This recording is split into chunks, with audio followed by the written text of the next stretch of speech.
नमस्कार, जय हिंद। मैं कमल सिसोदिया, कमांडेंट 13 बटालियन सीआरपीएफ। आज जवानों के परिवारजनों के साथ, उनकी पत्नियों के साथ हम मिलकर महिला दिवस मना रहे हैं 13 बटालियन के इस प्रांगण में। आज के दिन हम समस्त नारी शक्ति को नमन करते हैं, वंदन करते हैं, उनका अभिनंदन करते हैं और ये संदेश देना चाहते हैं। सभी अपनी अपनी चूड़ियां इस प्रकार से जब आपको दिखाएंगी तो आप जानेंगे। तो ये पंक्ति हम कहते हैं कि निर्बल के हाथों का श्रृंगार नहीं ये चूड़ियां, वीरों की गाथा का गुणगान नहीं ये चूड़ियां, और जलकर जौहर की ज्वाला अपनाई तो खिलजियों को औकात दिखा गई ये चूड़ियां। और ऐसी ही चूड़ियां जब खनकती हैं, थिरकती हैं तो एहसास दिलाती हैं कि नारी शक्ति का जो परचम है वो बुलंद है। समय बदल गया है, वक्त बदल गया है, हालात बदल गए हैं और जितना जल्दी समाज, राष्ट्र और ये सारा विश्व नारी शक्ति की इस गरिमा को पहचान लेगा उतना ही बेहतर हमारे इस समाज के लिए होगा। क्योंकि शीन नहीं, अबला नहीं, ना ही वो बेचारी है। शीन नहीं, अबला नहीं, ना ही वो बेचारी है। जोश का लिबास पहने गर्व से चलती आज की नारी है। और ऐसे ही कुछ गर्व के साथ आज 13 बटालियन की इस नारी शक्ति ने यहाँ पे कैट वॉक किया, फैशन शो किया और जितने भी हमने यहाँ पे कंटेस्ट किए, ब्यूटी कॉन्टेस्ट किया, तो उसमें भी इन्होंने भाग लिया।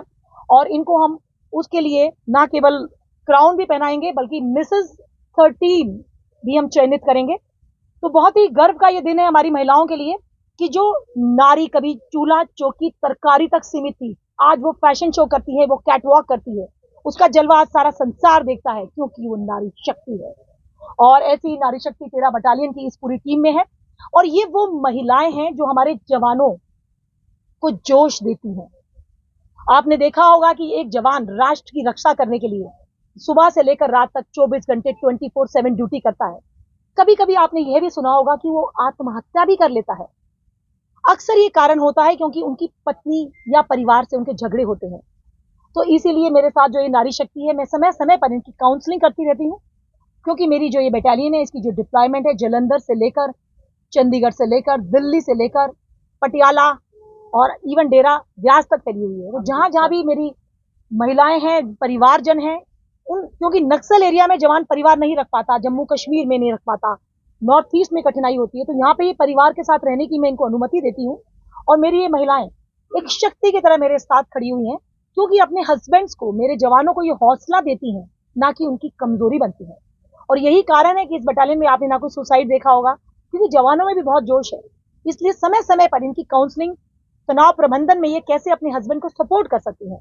क्योंकि अक्सर आपने देखा होगा कि जवान फोन पे अपने घर में झगड़े करते हैं जब मोर्चे ड्यूटी पे होते हैं, तो वो चीज ना हो इसके लिए महिलाओं का बहुत इंपॉर्टेंट रोल है। तो आज के दिन हमने महिला दिवस पर एक वर्कशॉप भी रखी है जिसमें कि हम तनाव प्रबंधन में और साथ ही साथ सुसाइड प्रिवेंशन में महिलाओं की जो महत्वपूर्ण भूमिका है उस पर भी मैं इनकी आज काउंसलिंग करूंगी। और सच में लास्ट में मैं ये संदेश देना चाहूंगी क्योंकि इन सबको देख के मुझे बड़ा गर्व होता है कि मेरे साथ एक ऐसी टीम है जिसे देखकर मुझे हौसला मिलता है, जिसके साथ हम नई बुलंदियों की ओर अग्रसर होंगे। और केवल चंडीगढ़ नहीं, पंजाब नहीं, दिल्ली नहीं, बल्कि पूरे विश्व में, पूरे भारत में सीआरपीएफ की इस नारी शक्ति को हम गुंजायमान करेंगे। ये केवल एक शुरुआत है। लास्ट में इन पंक्तियों के साथ मैं अपने इस वक्तव्य को समाप्त करना चाहूंगी। इसे बेटा बना पालो तो इतिहास छू लेगी, इसे बेटा बना पालो तो इतिहास छू लेगी। करो विश्वास बेटी पर, जी हाँ, करो विश्वास बेटी पर तो ये विश्वास छू लेगी। कभी जीवन में बेटी को नजरअंदाज नहीं करना, कभी जीवन में बेटी को नजरअंदाज नहीं करना। जरा से पंख खोलोगे, जरा से पंख खोलोगे तो ये आकाश छू लेगी, तो ये आकाश छू लेगी।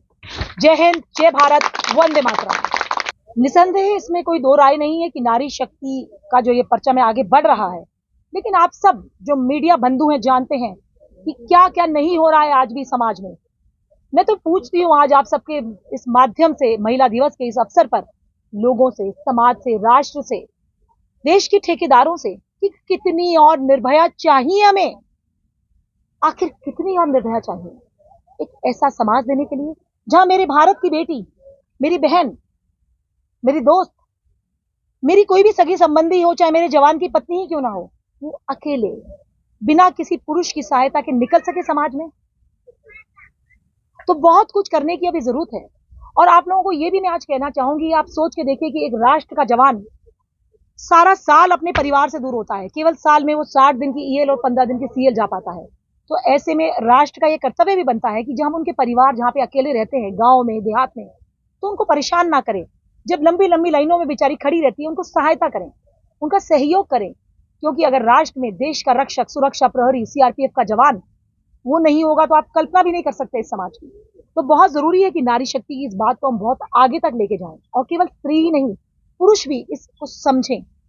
पुरुष का समझना और ज्यादा महत्वपूर्ण है, और ये जो चीज है इसे हमें बहुत आगे तक लेके जाना है और एक ऐसे समाज की स्थापना करनी है जिसमें वाकई निर्भया शब्द हो, यानी कि बिना भय के नारी सांस ले सके।